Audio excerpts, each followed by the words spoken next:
Because of the pandemic, as you know, I'm going to give you a statistic that's going to really surprise you.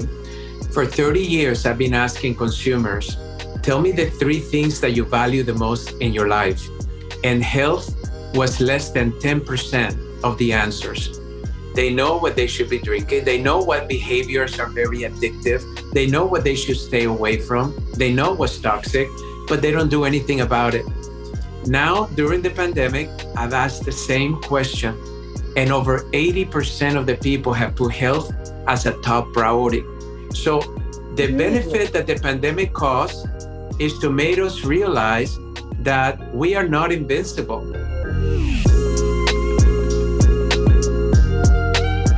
Hi, Dr. Fab. I'm so honored and excited to have you as my guest.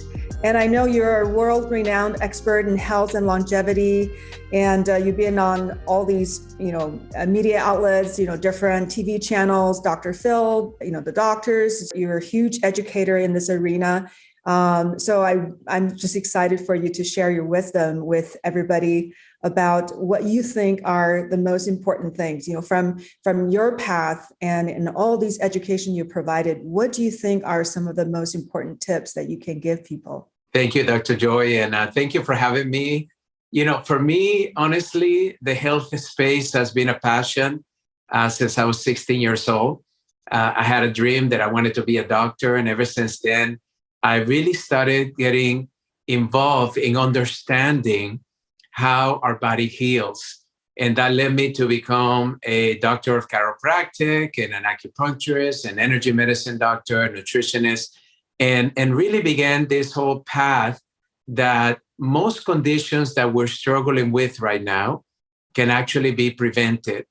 And I think we should start there, because the mindset of most of us out there in the world is that we have to learn to live with our illnesses. And what we have found in the holistic world is that there are many ways that one can actually reverse an illness or maybe even completely heal an illness. But it's not your conventional methods. It's not going to be a pharmaceutical drug. It's not going to be perhaps even a surgery, but it's going to be changing a little bit the mindset behind how you see that illness in your life. And also the behaviors, we call that lifestyle, that may be the root cause of that problem.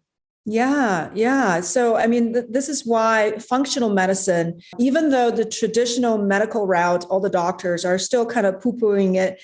They don't think it's real science, even though it's based on so much research and very, very active research from all around the world. Even with all the oppositions, it's growing at I think exponential speed. You've been in this field for a long time. And what have you seen as far as the growth of this whole new way of doing health? Well, it's interesting because yesterday I was interviewed by one of the leading medical doctors in Dallas, Texas. He's an internal medicine doctor. And his father and his mother come from a healthcare perspective, all in the traditional medical way. And all of a sudden, he became one of the leading doctors in Dallas, not because he was a traditional medical doctor, but as an internist, he was able to actually discover through functional medicine, through hyperbaric,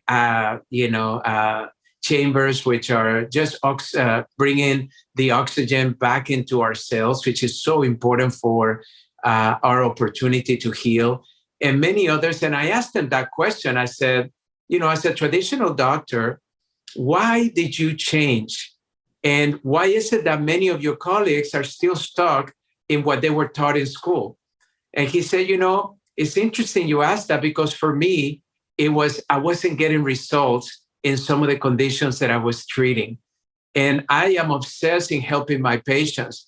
And I would look at the science and I would see that there was out there things that we were not being reminded of in our conventions. We were not being taught in our continuing education. So I had to go outside of the box. And that's the way he said it.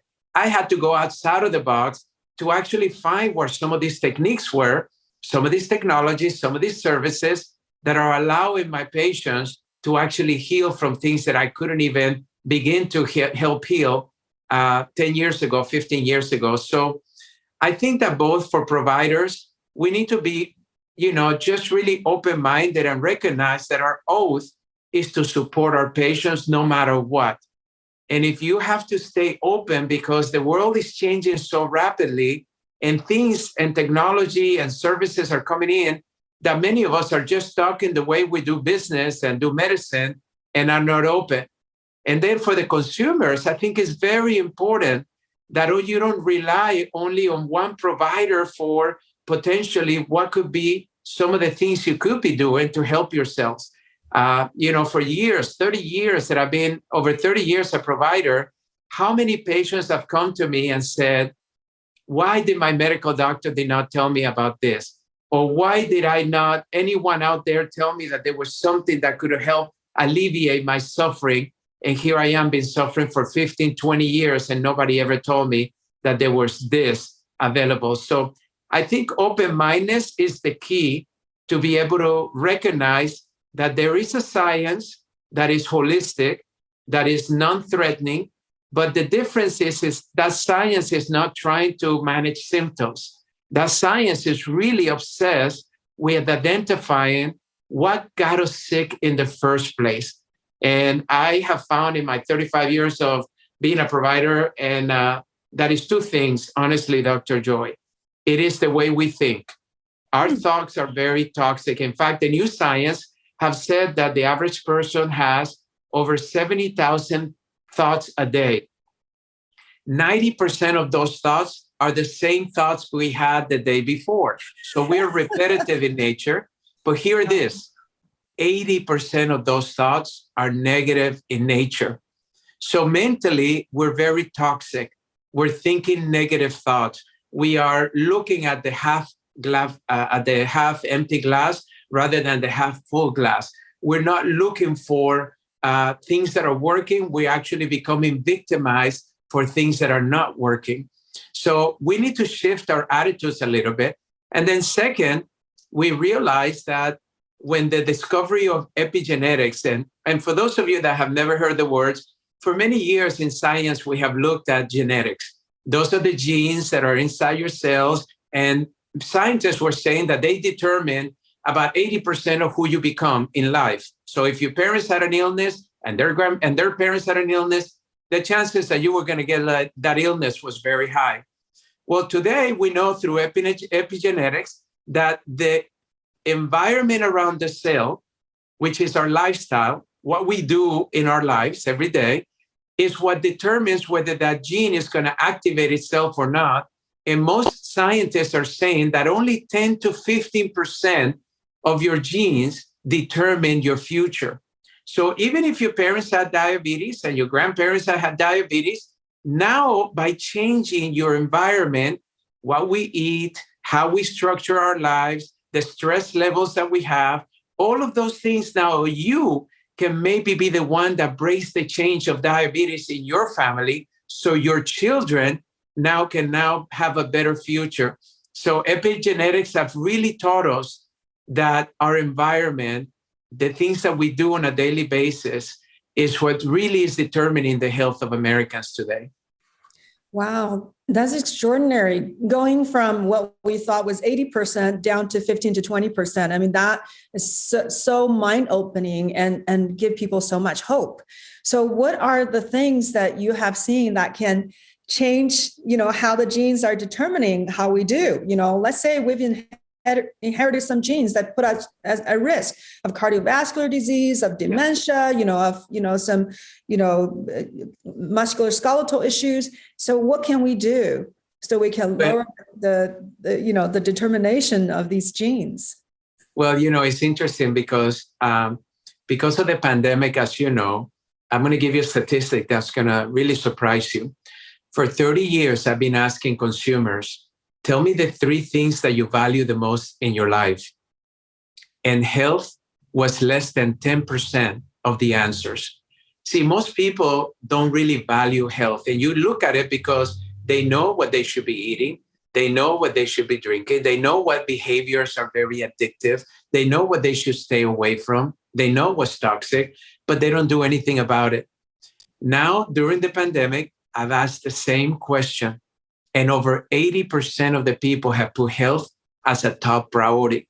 So the benefit that the pandemic caused is to make us realize that we are not invincible and that we need to protect our health, because those individuals that were impacted by the virus more than anyone else were the ones that had an underlying health condition like obesity and diabetes and many others that were the reason that they got really sick and maybe potentially died. But that the people that were actually healthy were not that impacted by severe symptoms or even maybe hospitalizations. So when the CDC came up with that report recently, that the majority of the people that were impacted by the virus negatively were people that were already sick, that made a lot of people recognize that, I got to take care of my health, because there's going to be other viruses coming our way, and who knows what variants are going to come out in the next few months, et cetera. So I think it's an opportunity for all of us to realize that health has to be a priority.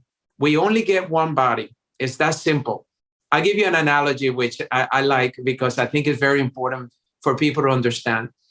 A lot of people out there are into cars. They want to buy a nice car. And let's say that you have all the money in the world and you buy a Lamborghini, which is one of the most expensive cars out there, or a Rolls Royce or a Bentley or whatever it is for you. Now, when you are going to put gas in that car, there's a little flap that opens up. And that little flap, if you read it, it would tell you the type of gas that you need to put in that engine in order for that car to run properly. And what happens? The type of gas is usually the most purified gas, because otherwise that engine is not going to work very well. So if you have a Lamborghini that can actually be the fastest car out there, one of the fastest cars, you're not going to put unleaded or even leaded or even diesel gas. So imagine this. We have one body. A car we can always trade if we break it. If we don't put the right gas, if we don't change the oil, we can always trade it in. But our bodies, we cannot trade in. So what I teach my patients to do is that think of your mouth as a little flap. And when you open your mouth, you're going to see and visualize a flap that says more vegetables, less sugar, less carbohydrates, more fruits. And if you do that, now you realize that this body of ours can actually last you, according to scientists, up to 120 years old, that we are destined to be. But as you know, the average age of somebody that is passing on and the mortality of people is somewhere around their mid-80s. And why not live to be 100? I mean, I know I want to live to be 100. So during the pandemic, let me give you some tips of what we have found.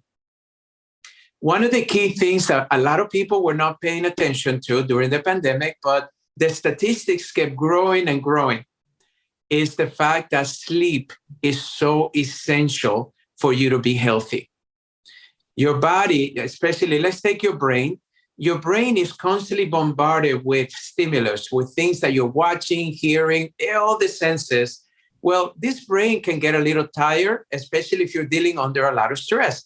Well, we're dealing with a lot of stress. I don't know anybody that doesn't have a lot of stress. And what we recognize is when the brain rests, when it can go to sleep, especially deep sleep, it can regenerate itself. And that in science, we call the science of neuroplasticity. Neuroplasticity says today that the brain that you have right now can actually get stronger as you get older rather than weaker if you rested enough. The problem is that the statistics are showing that over 100 million Americans cannot sleep. They're having difficulty sleeping. So when you don't sleep, what happens is that your body gets very exhausted. And then your chemistry, you start producing hormones like cortisol, which is a very bad hormone that allows your body to tear down, to age, and not allow you to be youthful and energetic. So during the pandemic, I realized that I would try to tell people what to do in order to help themselves sleep, but I would tell them to go to a nutritional store and find these different things. And during the pandemic, I just decided, you know what? I'm going to formulate, with the help of one of the top formulators in the world, some basic conditions that I'm seeing a lot of people is struggling with. and put all the best scientific ingredients in one bottle, one capsule, or one powder, and let them benefit from that. And that way, what we know right now is that if you sleep really good, it's one of the best things that you can do, not only to look younger and anti-aging, but also to feel rested. And it manages your clarity. It impacts your clarity. It impacts your state of being. It impacts your ability to function fully.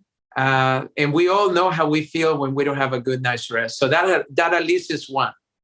Yeah, that's wonderful. I mean, a third of the U.S. population have trouble sleeping. That's a really tough fact, and I see that, of course, in my practice all the time, and is extraordinarily difficult sometimes, to get people to sleep well. So, what are some of these ingredients that you've found that have been really helpful for people?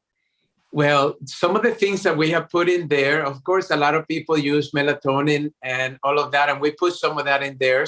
But what we have found is that if we have GABA and ionic minerals and some of the other things that we have found that were patent in the research, that your body needs to go into a deep sleep in order to produce something called a human growth hormone. And the human growth hormone is probably one of the most powerful things that come from sleep, because it's the hormone that we lose as we age, but it's one of the most powerful hormones to allow our bodies to repair quickly. So when we're young, we have a lot of the human growth hormone in our bodies. And as we turn in our 20s and 30s, we lose almost up to 50%. Then we go into our 50s and then we lose another 20%. So by the time we reach after 50, we're very much dealing with 10 to 20% of the human growth hormone.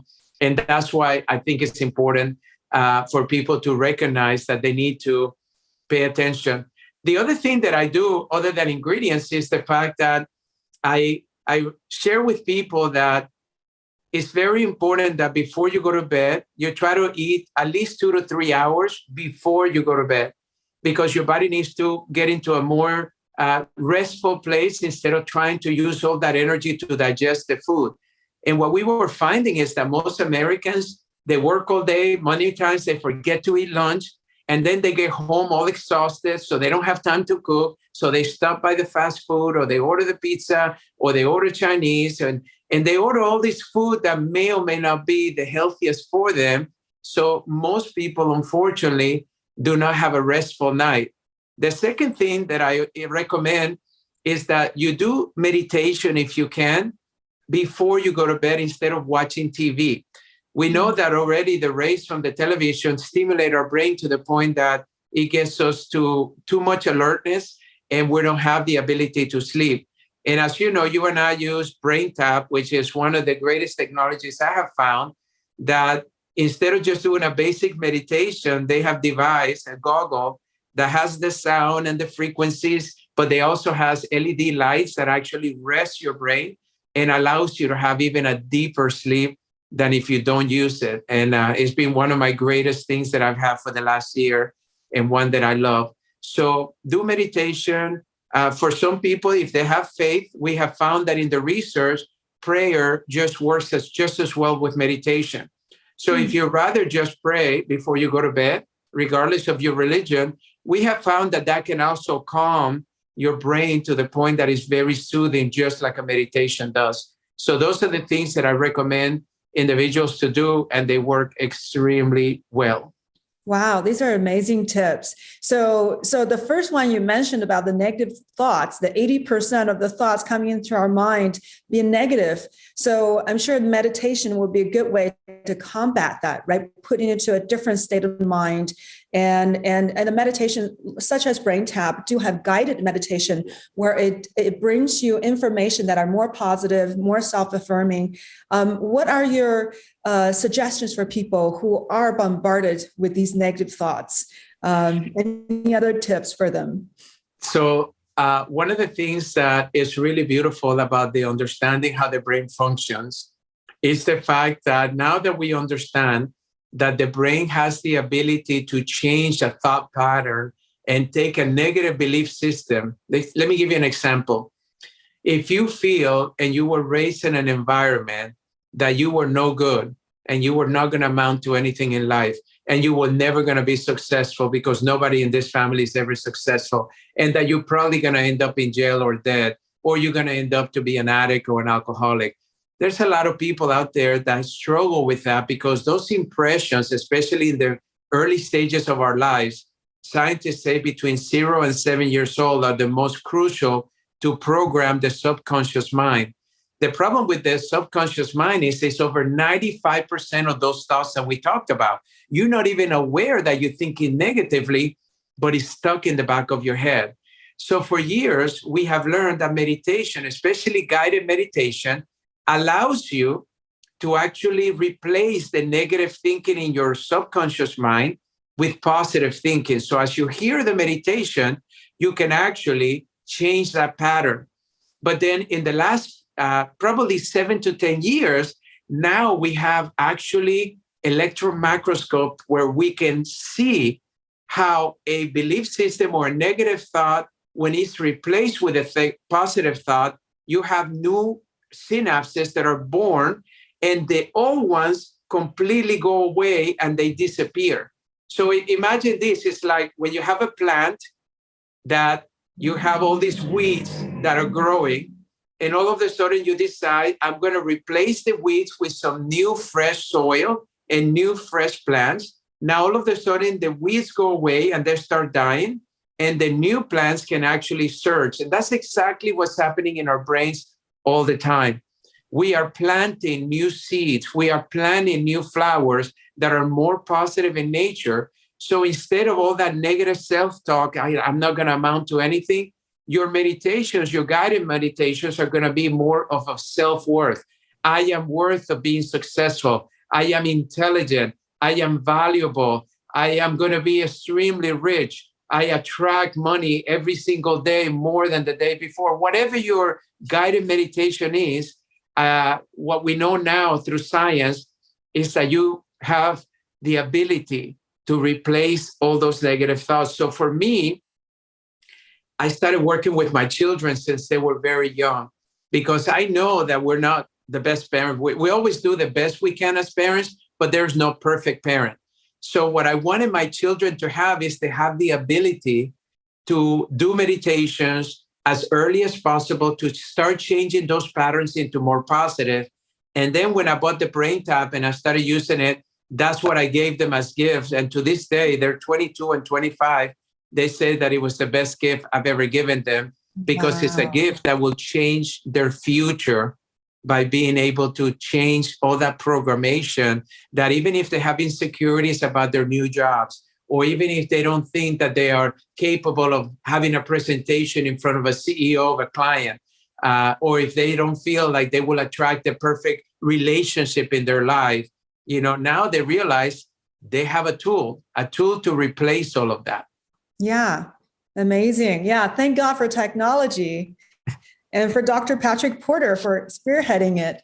Yeah, that's wonderful. So my suggestion is do a guided meditation at least once a day. I do mine now 3 times a day because I realize that's more powerful. Based on new studies that have come out, 3 times a day, 15 minutes or so is what we have found to be the ultimate. Also, the second thing to change that negative self-talk is surround yourself with positive people. Sometimes we have to let go of the toxicity in our relationships. But I have met so many people that are willing to suffer to not let go of a relationship of 20 years or 15 years that have drained them, because that they feel connected with that person. And I've always said, you have to be connected with yourself first. And when you're connected with yourself first, now you can attract the kind of people that are going to be constructive in your life rather than destructive. And so there was a wonderful motivational speaker named Jim Rohn. And when I was 22 years old, I was able to meet him and attend one of his sessions. And he used to tell us one thing: you become the sum of the 5 people that you surround yourself with. So if you want to tell me who you are, if you want me to tell you who you are, just tell me who you hang around with, and I'm going to tell you who you are. And he gave the explanation of why that is so. And because we're adaptive beings, we adapt to the behaviors of other people. So if you surround yourself with a negative talker, always complaining about everything, trust me, it's just a matter of time that you're going to be complaining too. If you surround yourself with somebody that's not ethical or maybe does illegal things, there's just a matter of time that you're going to start doing the same behavior. If you surround yourself with somebody that is a cheater or steals, there's just a matter of time that you're going to do the same thing. So surround yourself with the people you want to become like, is what I always tell people. So seek out people out there, and maybe you don't know them directly, but maybe a friend of yours may know them, and ask them for an introduction and try to befriend them. Try to be around their space. And all of a sudden you'll find that your negative talk becomes more positive because now you see what is the potential in you rather than continue to be a victim like all the other people you were surrounding yourself with. That's wonderful. I was trained as a psychiatrist, but you have given some of the best tips for mental health. As far as good sleep, let go of the toxic thoughts and let go of the toxic people around you. These are some of the best advice, and not talked about enough in the whole holistic health space, especially about your thought patterns and the people you're surrounded with. So it's really nice that you brought that to light. So hopefully that's going to help a lot of people, really get them to take a look at the list of people that they're with. I'll give you another one that when I was doing research for my fourth book, The Power of Self-Healing, I had interviewed 50 people that were told they were never healed. And they were sharing with me what healed them. Some of them were my patients, other ones were other people's patients. But one of the things that I found very interesting is the fact that the people that healed knew exactly with clarity what they wanted. I have found that a lot of times people don't spend enough time thinking about what they really want in life, what they really want in this moment, what they want for themselves and their health, what they want in their relationships, what they want in their careers or jobs, what they want in their community life, what they want in their social life, etc. So a dear friend of mine is a guy named Brian Tracy. And Brian has been one of the most successful motivational speakers in life. And Brian teaches that we must write our goals every single day, not once a year, not once a quarter, not once a month, but every single day. We have to know exactly what we want to accomplish in that day. Another way that I teach it is when I was 16, I came close to dying.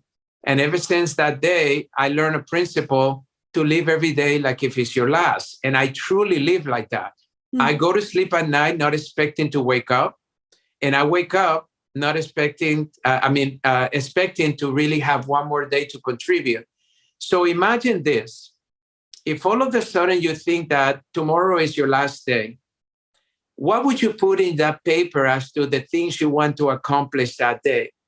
Would it be to have a better relationship with your loved one, to let them know how much you love them and care about them, or your children, to be able to go to your environment of work and be grateful for the people that gave you that opportunity?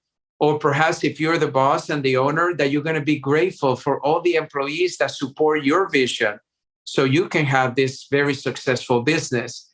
And if you're still hanging out to somebody that you haven't forgiven, would you call them and say, you know what, I forgive you? Or even if they're not here, would you just let go of that anger, frustration, resentment, which is killing you inside? We know that now.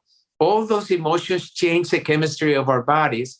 So one of the things to do is to really live every day like if it's your last, and start thinking about, if it's my last day, what would I do differently?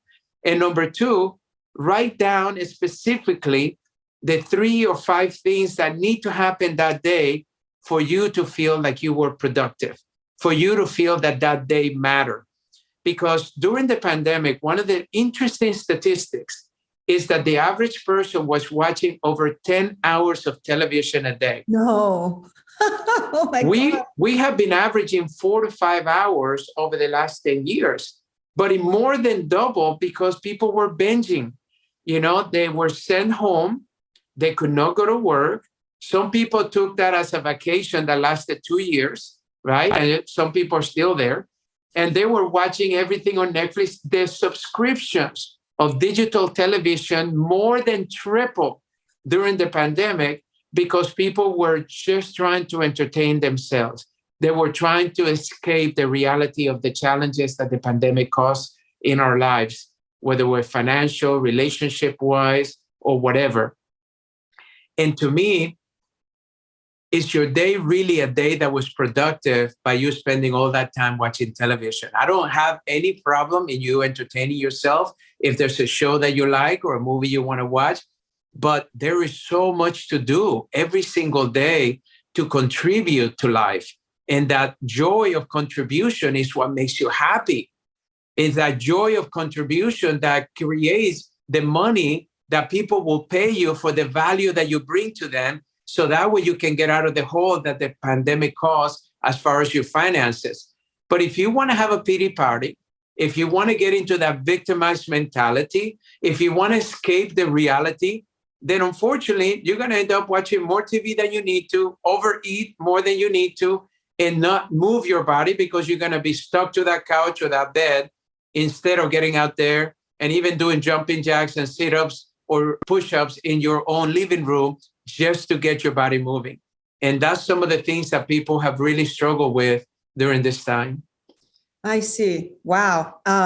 Yeah. Well, so that's the bad news part, but you earlier on, you said the pandemic did bring people to more awareness to their health, which was what I was hoping for. So it's too bad there's a lot of people are just sitting around watching TV, but there are also other people who have done a lot more for their health. They probably have gone out into nature more, I assume, and they have started to do more self-improvement because they got more time. Maybe they're reading more books, I'm hoping. And then they're maybe educating themselves on nutrition, on how, all the ways to enhance health to protect themselves. So maybe they're two different populations. No, they are. And one of the things that we realize is that the people that have chosen to actually invest in their health, and they're doing some of the things that you said, they're actually taking this time to work out a little bit more often. They're taking this time to maybe create smaller portions on their plates, maybe add a little bit more vegetables to that plate. I always tell people, put at least 50% of your plate vegetables, and at least you'll be healthier than most people. Those people that started meditating on a regular basis, those people that actually started visiting holistic providers or medical doctors that have moved into the functional space or the holistic space that can offer them options. That was a very big thing that we started noticing. For us in the chiropractic space, most of our practices grew tremendously over the last 2 years because people were looking for ways to stay healthy, that was holistic, that was natural, and that they would feel the benefit immediately. And they see chiropractic a lot as a wellness provider. So they will go to the chiropractic office asking for tips on what can I do? What stretches can I do? What workouts can I do? What should I be eating? What supplements should I take? How often should I get adjusted? If you believe in acupuncture, a lot of the people that went to acupunctures, naturopaths, homeopaths, they also found that there were different ways to handle issues, whether it was your allergies or whether it was the indigestion, whatever it was, there are different options. So, and then of course, in the spiritual level, you mentioned something that I wanted to bring light to it, and that is being around nature. The one thing that the pandemic caused in the isolation and getting everybody to go to their homes and not come out is that it made us understand the value in being in nature. Just going outside, walking in your neighborhood, noticing the plants and the growth of the plants around you, the grass on your that you walk in nearby, noticing nature. If you live by the ocean, just watching a sunset or a sunrise, just walking barefooted on the sand, dipping your toes on the water so that way you can feel some of that earthly energy that comes. So maybe you live by the mountains and you decided to start hiking. And even though you start slow, you realize that, hey, 20 minutes of hiking made me feel alive. I could smell the fresh air. I could be around nature. So being around nature has been extremely beneficial for people, and is reminding us to make time to get outside, to get away from the indoor spaces and go more outdoor space. And then emotionally, one of the things that we found out is, I mentioned one, which is forgiveness. We need to let go of the anger and frustration and resentment. But another one that was very interesting that came up is gratitude. You know, during difficult times, we notice that if you focus on what you've lost, you lost your job, you lost a child, you lost your mother or father, you lost an uncle and aunt, you lost a friend. If you focus on the loss, that does not stimulate healing in your body. But if you're grateful and you focus on the gain, hey, I'm still here, I'm still healthy, my children are still healthy, my husband or wife are still healthy, my mom and dad are still healthy. You know, focus on what you do have. We have noticed that those people have really increased the level of health that they have, because they're not beating themselves up or focusing on what they've lost, but they're actually appreciating what they do have. Maybe I had to downsize because I can't afford my new house after I lost my job, but you still have a roof over your head. Think about it. You could be in the street, and that would not be a lot of fun. So be grateful for the fact, instead of, oh my God, I can't believe that now we have to live in this 2-bedroom apartment, you know, but be grateful that you have the ability to be in a 2-bedroom apartment instead of on the streets. If you had to let go of your lease of your car because you couldn't make the payments, the fact that maybe you have a cheaper car or something that doesn't look that sexy, but it still gets you to where you need to go instead of taking the public transportation. So I'm just saying, be grateful. Be grateful for everything and everyone in your life. And that is one of the emotions that are the most healing that we have found. So maybe get up in the morning. First, write down what you're very grateful for. It doesn't have to be a long list, but you need to put at least one thing there. Start the day right? And then what you want to accomplish, the good things you want to bring to your life. And the three things that you think you can accomplish so you can feel good about the day. It's so funny. Great to start. One of my dear friends was Louise Hay, and she published my 4th book, and I got to know her very well. We lecture everywhere together. And Louise would tell me, the way I practice gratefulness is I wake up in the morning, and as soon as I open my eyes, I give thanks to my bed for giving me the opportunity to have a restful sleep. And then I go to the bathroom, and instead of beating myself up, I look at myself and I say, I love you, Louise. You know, I'm so grateful for you being here another day, being able to contribute and inspire the lives of millions of people through your books, through your tapes, through all of the things that you do through Hay House Publishing. And she would actually go through that routine. And then she would look at the breakfast table and be grateful for that. And the fact that she had a beautiful garden, and she will be grateful for the beautiful garden, and the staff that was taking care of her, she will be grateful for them. And that was how she lived her life, being grateful every single moment. Wow. Yeah. Something to think about. So thank your bed. Yeah, that's right. I never thought about that. Yeah. Okay. I can start there. Yeah. Thank you so much. This has been an amazing interview and such enlightening information that you're sharing with everybody. I think it's going to help everybody, especially, after we've gone through this, 2 years of pandemic, where there's a lot of suffering and a lot of confusion, and really giving people a way, kind of understanding what had happened and what we can learn from this. So this is super helpful. Thank you so much. My pleasure. And if people will go to my website, I have a lot of resources that I give away for free on tips how to be healthy. And they're more than happy to benefit from all of that, because you said something earlier that I think is important. We have to make the time to educate ourselves and invest our time into what's going to make us healthier.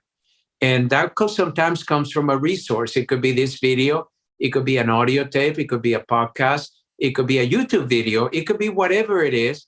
But make time every day to do something every single day to help you be healthier. And that all of a sudden will take its own momentum, and you realize that the choices you make today is what determines how healthy you are tomorrow. So forget about what happened in the past. Your diet was terrible. You didn't exercise. You didn't do this. You gained 15 to 30 pounds like the average American. Forget about that. Begin today with some new choices. And don't try to make all the changes immediately, one choice at a time. Today, I'm going to make my plate a little bit healthier.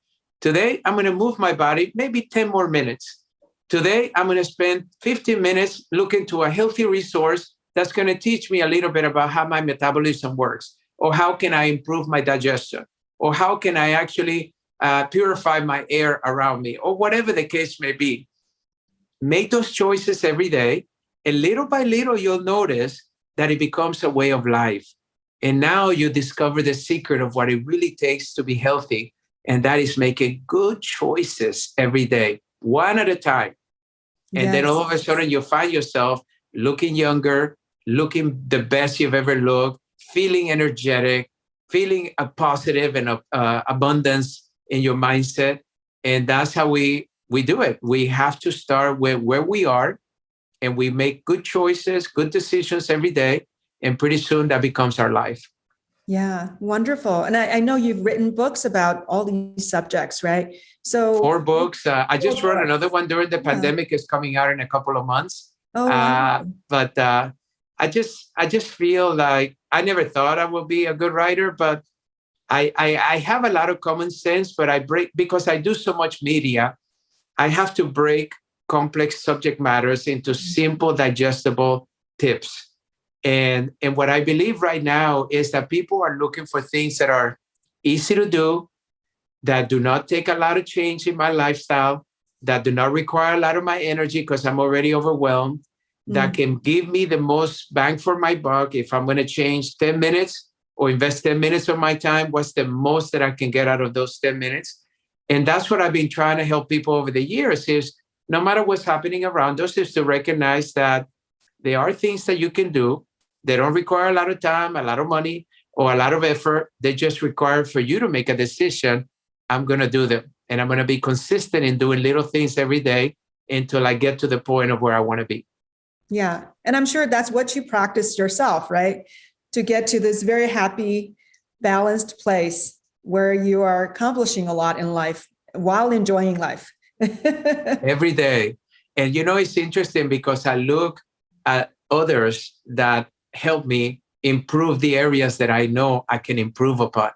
And once you get into this routine, you realize that it's a lot of fun. And every day you look for little changes that you can make to make it a little better than yesterday, and a little better than yesterday, and a little better than yesterday. And now all of a sudden you realize, wow, I've come a long way in the last week, in the last month, in the last year. And people around you, this is what I love. When people around you start noticing not only that perhaps your skin is a little bit clearer, or perhaps your hair is a little healthier, or maybe you've lost a few pounds, or perhaps your energy is more uplifting, or maybe you're being more positive than you were before, or you're carrying yourself with a little more confidence than you were before. That's when it starts getting fun, because that's the way that others will validate that the choices that you're making were worth it. And that's what I think a lot of people are looking for, that validation. Wonderful. I hope everyone start to get on that fun journey. So what's the best place for people to find you and follow you? Well, if you look at on my picture here, drfabmancini.com, drfabmancini.com, where my name is. You can find all the resources there and just enjoy them. And give yourself permission to just try something, just one little thing. Maybe I'm going to do a meditation for 7 days before I go to sleep, 15 minutes. That's all. Maybe I'm going to do 20 push-ups a day, 20 sit-ups a day, 20 jumping jacks a day. Don't try to change everything overnight, just little changes. And then what's beautiful there is you're going to get thousands of hours of resources from books, audios, interviews that I've done with very famous people about what are some of their rituals and their tips of what they do. And I hope that you enjoy them. Fun. Yeah, wonderful. Wonderful. Thank you so much. I love this interview, and thank you for your wisdom. Thank you.